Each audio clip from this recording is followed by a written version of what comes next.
오늘은 맥주절에 생각해보는 감사라는 제목으로 하나님의 말씀 전하도록 하겠습니다. 우리는 방금 한 주간 평안하셨습니까? 라고 인사를 했습니다. 정말 한 주간 평안하셨습니까? 왜 이렇게 대답들이 약하십니까? 평안하셨습니까? 그렇다면 그 한 주간의 평안이 하나님의 은혜인 줄 깨달으셨습니까? 그렇다면 얼마나 감사하셨는지요.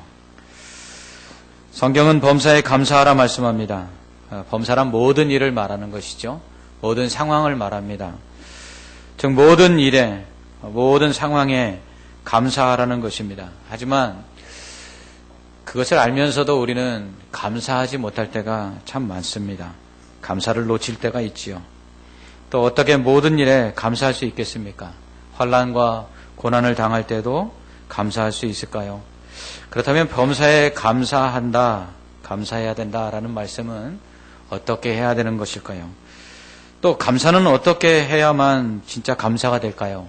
감사하다고 생각만 해도 되는 건지, 아니면 감사하다고 말로 표현을 해야 되는 건지, 아니면 뭔가 성의를 표해야지만 진짜 감사가 되는 건지, 감사를 어떻게 해야 되는 것도 참 쉬운 일이 아닙니다.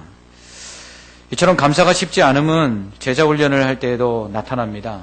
A4 용지 한 장에다가 지금까지 감사한 것들을 적어오라라고 숙제를 내주면요, 감사할 것이 너무 많아서 찬송할 때는 하늘을 두루마리 삼고 바다를 먹물 삼은마 하나님의 그 크신 은혜 다 기록해도 기록할 수 없다고 말들은 하는데요, 정작 A4 용지 반장도 못 채우고 오더라고요. 참 우리가 감사하다라고 말들은 하는데 막상 그 감사를 적으려고 해도 종이 반장도 채우지 못하는 것이 우리의 감사입니다. 오늘 맥주감사주일입니다. 맥주감사주일을 맞이해서 우리가 감사해야 될 것이 무엇이고, 또 우리가 진짜 감사하는 성도가 되겠다는 결심을 하는 시간이 되기를 원합니다. 저는 지난주 월요일 너무 감사한 일이 있었습니다. 지난주 월요일에 제가 이전에 사역했던 교회에서 함께 사역은 하지 않았지만 저보다 먼저 사역했던 동기 목사님이 있는데, 그 동기 목사님을 만났습니다. 충남 서천에서 시골교회 담임 목사를 하고 있는데요, 점심 식사를 한 후에 저를 한국 최초 성경전래 기념관이라는 곳으로 데려갔습니다. 제가 가진 지식으로는요, 존 로스 선교사가 만주에서 한글로 번역된 쪽복음, 누가복음과 요한복음을 압록강 넘어 우리나라로 전한 것이, 저는 성경이 우리나라에 전래된 최초라고 생각을 했는데, 아니 어떻게 충남 서천에 이 아래쪽에 어떻게 성경이 처음으로 전래됐을까? 그 의아해하면서 그곳을 방문했습니다. 그곳에 가서 설명을 듣는데요, 얼마나 은혜가 되던지요. 하나님께서 이 민족에게 성경을 주시기 위해서 얼마나 그 큰 역사를 이루셨는지 그 이야기들을 들으면서 감사하지 않을 수가 없었습니다. 지금이야 성경책이 너무 흔해져 갖고 가지고 다니지 않는 시대가 되었지요. 이 성경이 지금처럼 일반 성도들의 손에 들어오기까지는 그러나 엄청난 사람들의 죽음과 그리고 희생 그리고 헌신이 있었습니다. 지금처럼 일반 성도들이 성경을 읽을 수 있게 된 것은 종교개혁 때문인데요, 종교개혁자 루터가 비텐베르그 성당에다가 그 면죄부 판매에 대한 부당성을 지적하는 반박문을 붙이죠. 이것이 도화선이 되어서 종교개혁이 일어납니다. 루터가 한 또 큰 업적 중에 하나가 바로 독일어로 성경을 번역한 일입니다. 그런데 종교개혁 이전에 일반 성도들이 성경을 접할 수 있도록 영어로 성경을 번역한 사람이 있습니다. 그 사람이 바로 영국의 존 이클리프입니다. 존 이클리프는 1482년 라틴어 성경을 영어로 번역합니다. 우리가 링컨 대통령이 말한 민주주의의 아주 표상이 되고 있는 명언이 있죠. 국민을 위한 정부. 링컨 대통령이 처음 한 말이 아닙니다. 이거 인용한 것인데요, 누가 한 말이냐면 바로 성경을 영어로 처음 번역한 존 이클리프가 한 말입니다. 당시 영국의 왕과 그리고 교황에 의해서 독재가 치루어지고, 그리고 그런 가운데 백성들의 삶이 피폐해져 있는 이때에 정말 하나님이 원하시는 나라가 무엇인가? 하나님이 원하시는 뜻이 무엇인가? 그것은 바로 국민에 의한 국민을 위한 정부를 만드는 것이다. 이를 위해서 백성들이 알아야 될 하나님의 뜻은 성경에 있는데 성경을 알려면 그들이 읽을 수 있도록 영어로 번역해야 된다. 그래서 성경을 번역한 거예요. 당시 성경은 라틴어로 쓰여져 있었습니다. 그리고요, 그 라틴어로 쓰여진 성경은 오직 교회의 사제들, 신부들만이 읽을 수 있었고요. 심지어 설교도 라틴어로 했어요. 그러니까 백성들은요, 하나님의 말씀이 무슨 뜻인지도 알지도 못하고요. 교회가 과연 성경대로 교회가 지금 세워져 있는지, 그리고 신부들이 성경 말씀에 합해서 하나님의 뜻대로 교회를 섬기고 있는지 알 길이 없었어요.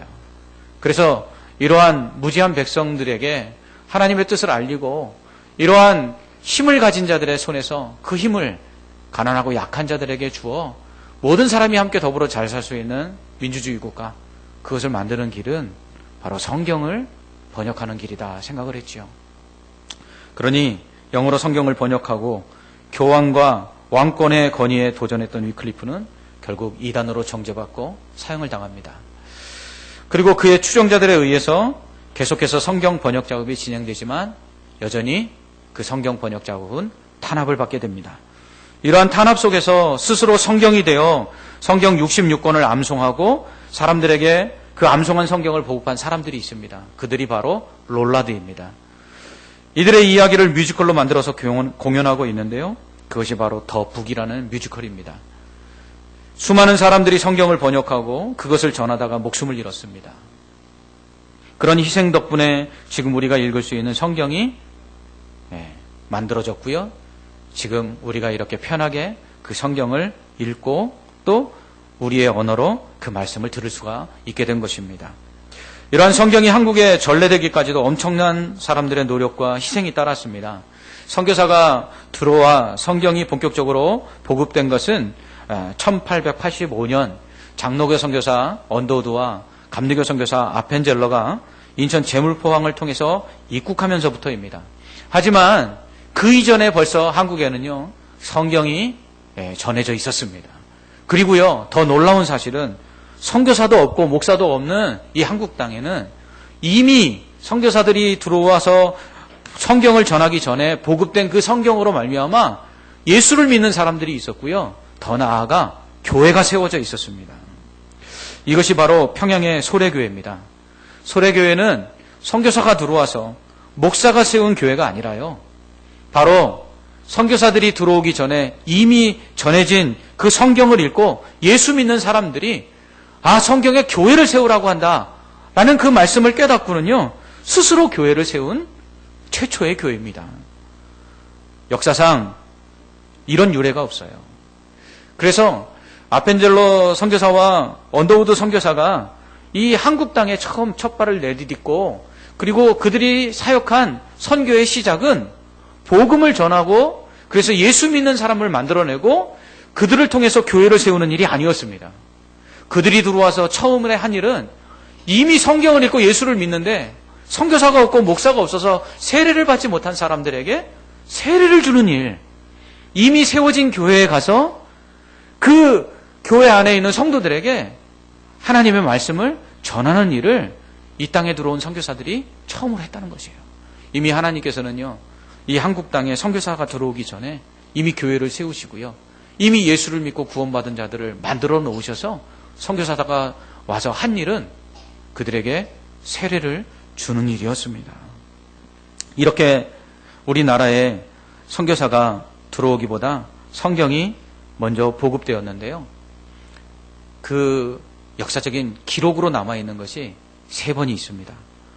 제일 가까운 순서부터 말씀드리면 1885년 언더우드와 아펜젤러 선교사가 들어오기 이전인 1882년에 누가복음과 요한복음을 한글로 번역한 성경책이 이 한국 땅에 들어옵니다.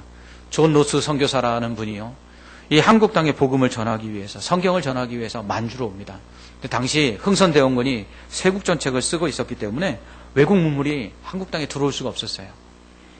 당연히 성경책은 금서였죠.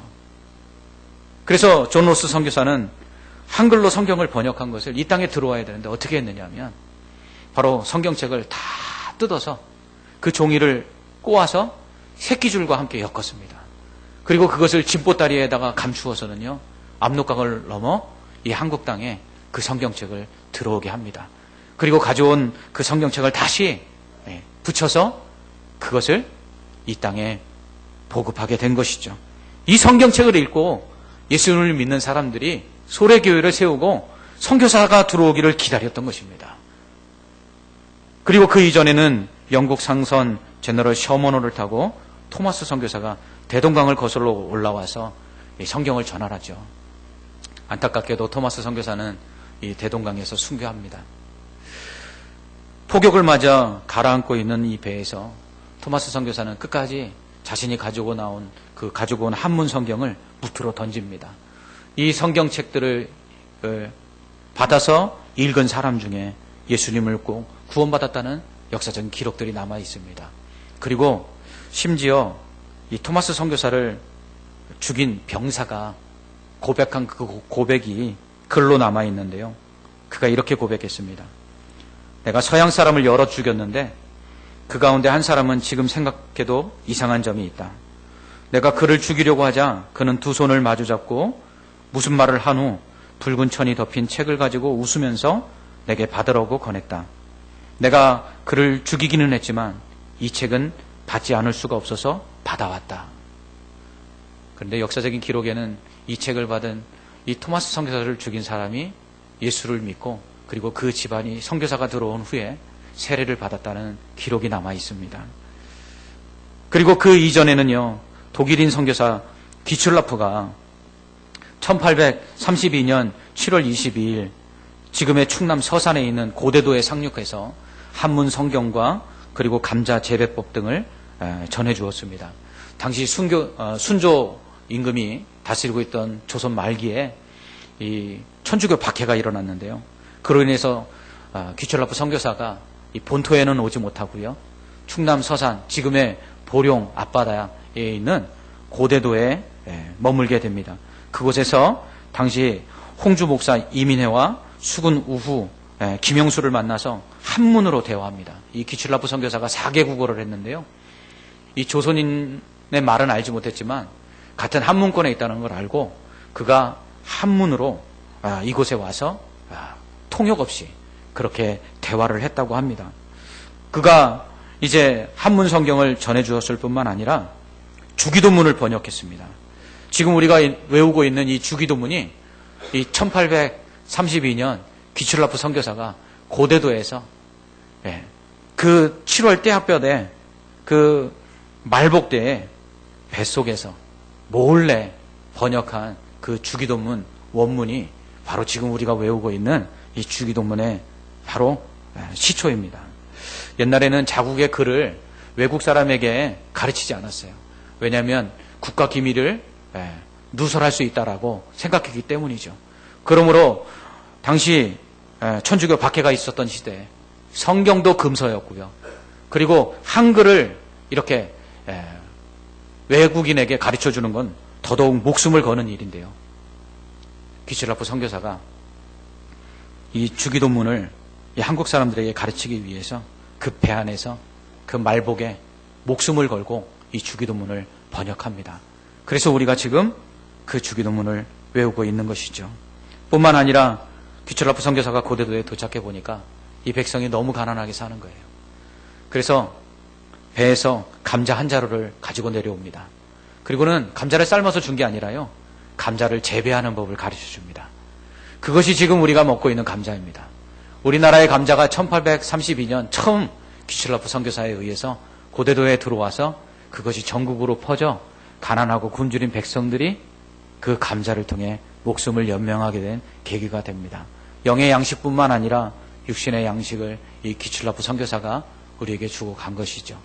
이 선교사가 바로 200여 년 전에 그 땅에서 본토를 밟지 못하고 떠나가면서 마지막으로 이렇게 기도합니다. 하나님, 이 민족이 자연을 다루는 법을 모릅니다. 그래서 너무 가난하게 삽니다. 이 백성이 부유한 백성들 되어 하나님 나라 크게 쓰임받는 민족 되게 하옵소서 하고 200년 전에 기도하고 가셨어요.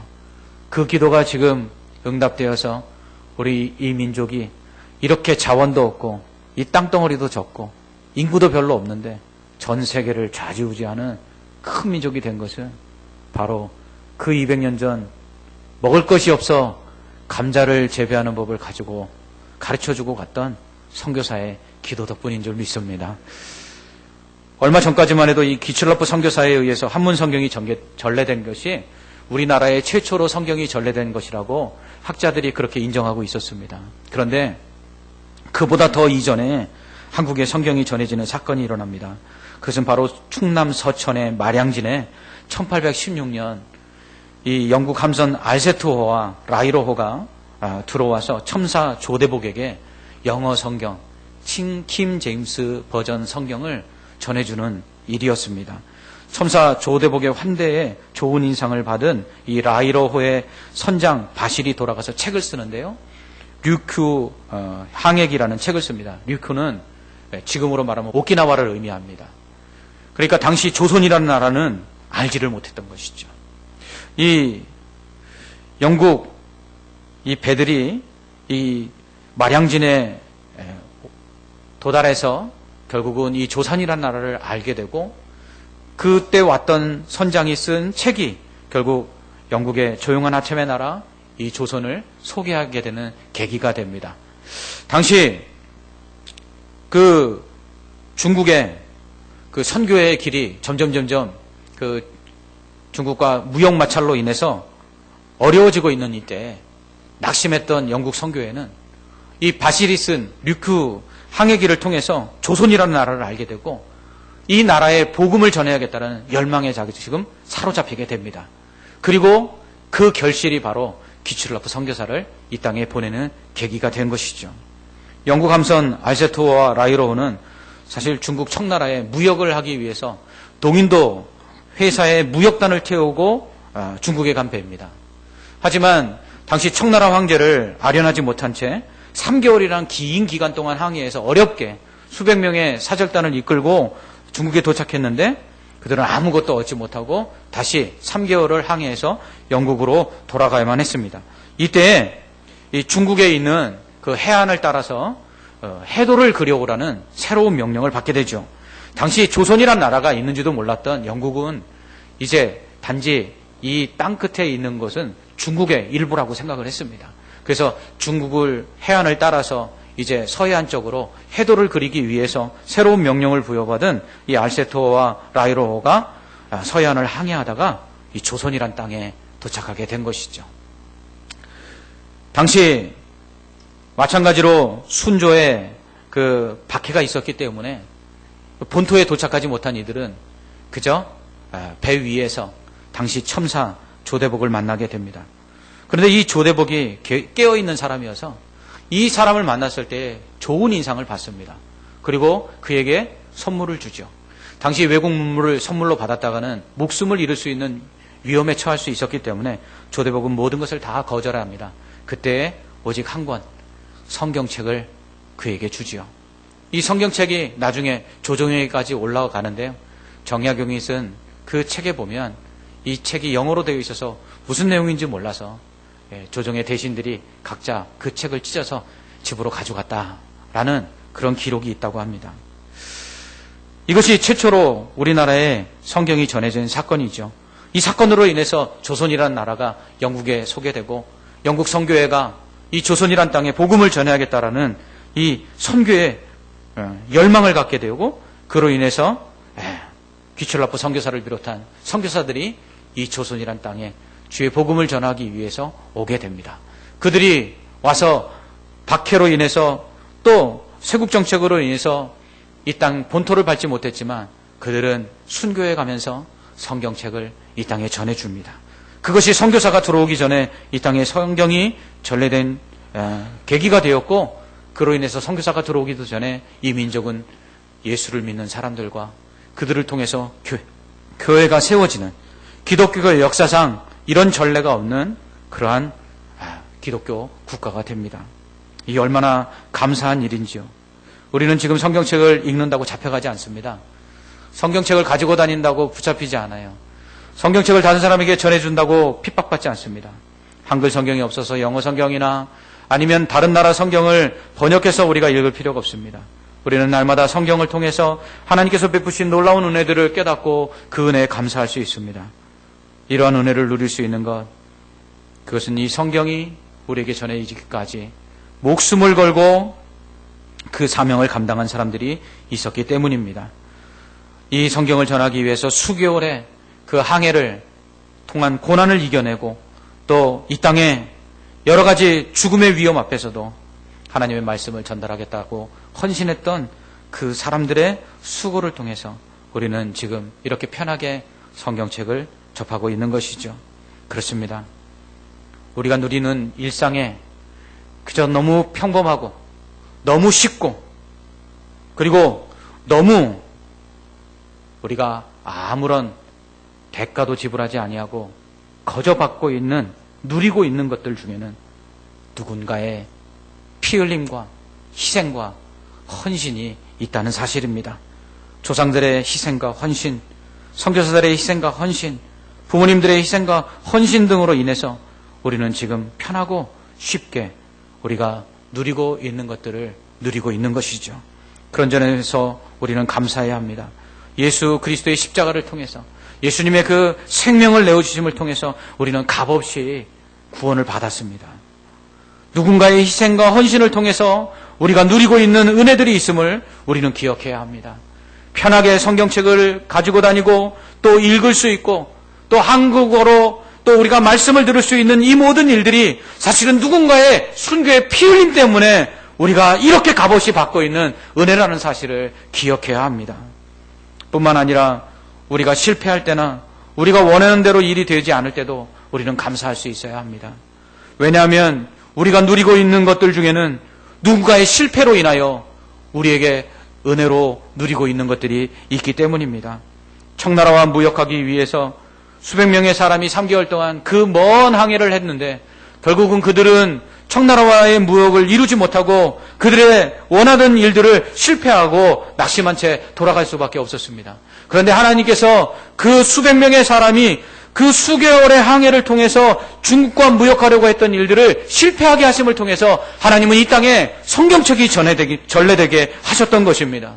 우리가 지금 누리고 있는 일들 속에는 누군가의 실패를 통해서, 누군가 좌절하고 낙심한 그 일들을 통해서 우리에게 주어진 은혜들이 있다는 사실을 기억해야 합니다.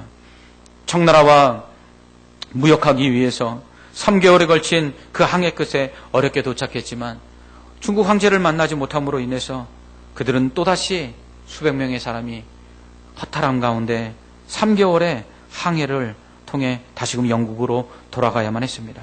그렇게 하심은 하나님이 이 땅에 단 한 권의 책을 전해주시기 위함이었습니다.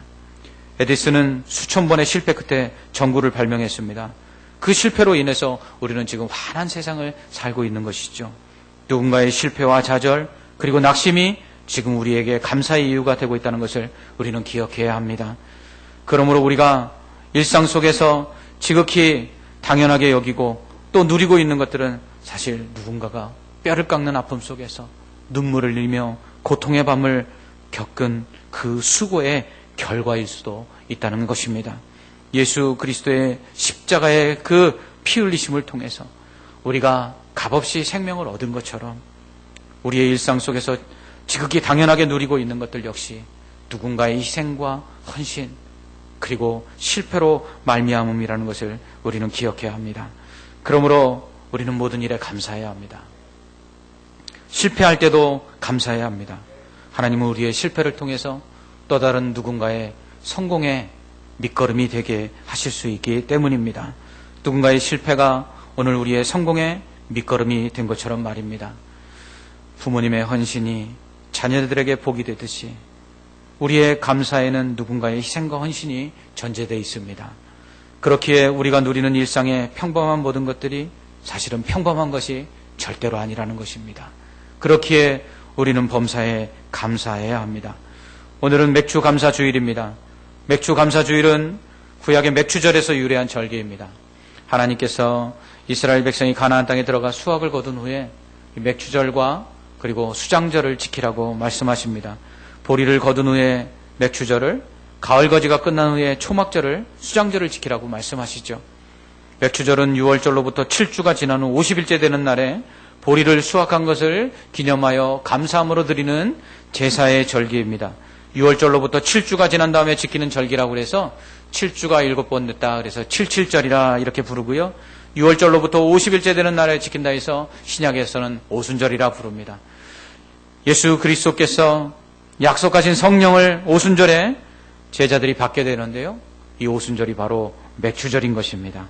맥추절을 지키라고 하신 것은 수확에 대한 감사를 드리라고 말씀하시는 것이죠. 그렇습니다. 우리가 먹고 마시는 것, 우리가 누리는 것 하나님의 은혜입니다. 성경은 말합니다. 심는 자가 있고 물 주는 자가 있다고요. 그러나 자라게 하시는 이는 하나님이라고 했습니다. 우리의 심고 물줌이 헛되지 않음은 하나님께서 자라게 하셨기 때문이죠. 우리가 행하고 그로 인해서 우리가 받은 모든 것들이 하나님께서 우리에게 베푸신 은혜임을 우리는 기억해야 합니다.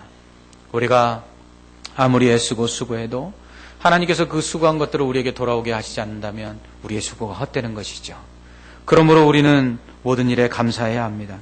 우리가 행하고 우리가 수고함으로 받은 것도 그것이 하나님의 은혜라는 사실을 기억해야 합니다.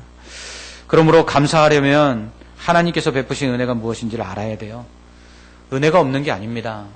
하나님이 모든 것을 우리에게 은혜로 주셨는데 우리가 감사하지 못하면 그것이 은혜인 줄 알지 못하기 때문이죠. 부모님께 효도하지 못하면 부모님이 우리에게 베푸신 은혜를 알지 못하기 때문인 것처럼 하나님께 감사하지 못함도 하나님이 우리에게 은혜를 주시지 않기 때문이 아니라 하나님이 베푸신 은혜가 무엇인지를 알지 못함이기 때문입니다. 바울은 범사에 감사하라고 데살로니가 교인들에게 말합니다. 무슨 얘기지요? 범사가 다 감사할 것이라는 거예요. 감사하지 않을 것이 하나도 없다는 것이죠. 감사할 것은 따로 살펴봐야만 감사할 수 있는 것이 아니라는 것입니다. 우리에게 감사할 것이 널려 있다는 것입니다. 감사할 것이 넘쳐난다는 것이에요. 그런데 우리가 감사하지 못하는 이유가 뭐죠?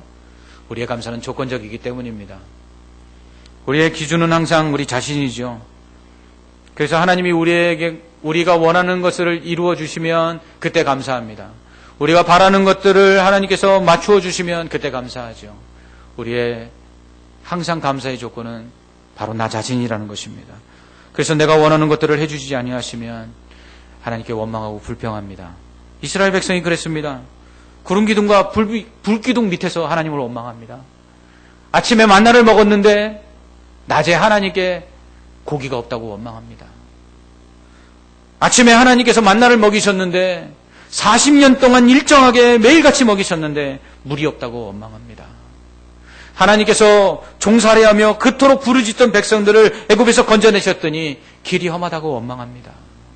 심지어 이도저도 원망할 것이 없으면 모세가 싫다고 원망합니다.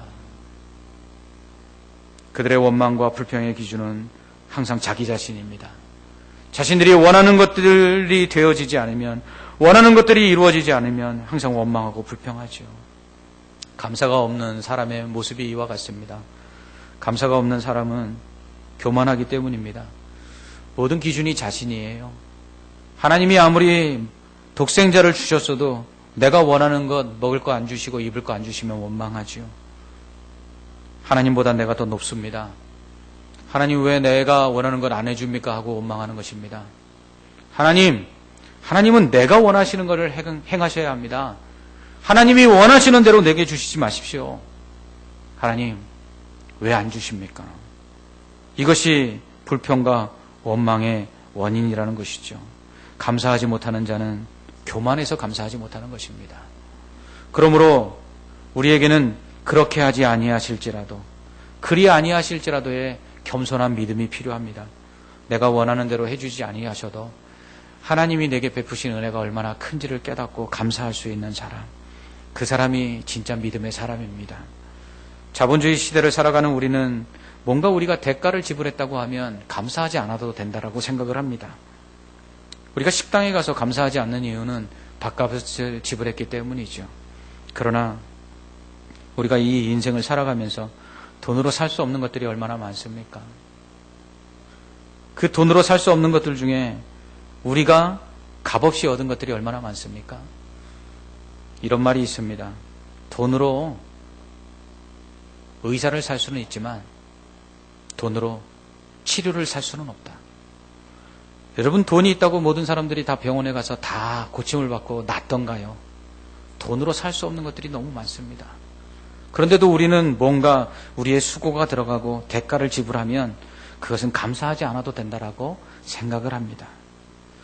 하지만 돈으로 살 수 없는 것들이 세상엔 더 많고요. 그 돈으로 살 수 없는 것들을 돈으로 환산하면 그 가치를 매길 수 없을 만큼 값비싼 것들이 우리에게 너무나도 많습니다. 그런데 그것들이 우리에게 또한 무상으로 값없이 공급되고 있다는 사실입니다. 공기, 비, 자연, 생명, 값으로 환산하면 이게 돈이 얼마나 되겠습니까? 그런데 그것들을 하나님이 우리에게 값없이 주고 계십니다.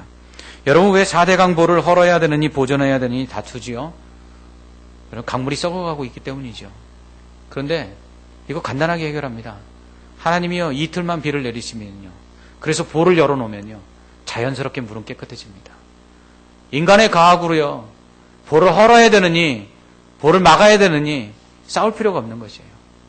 그런데 하나님께서는 이 일을요, 수천 년, 수만 년 동안 계속해오고 계시다는 사실입니다.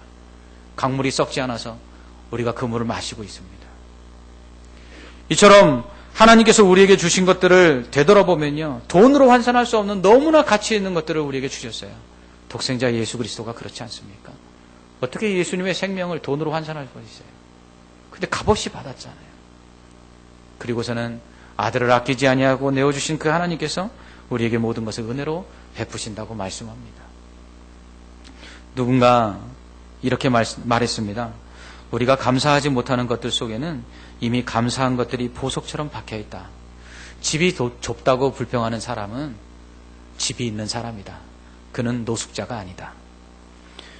부모님 때문에 힘들다고 말하는 사람이 있다. 그는 부모님이 계신 사람이다. 아직 효도할 기회가 있는 사람이다. 배우자 때문에 고민한 사람이 있다.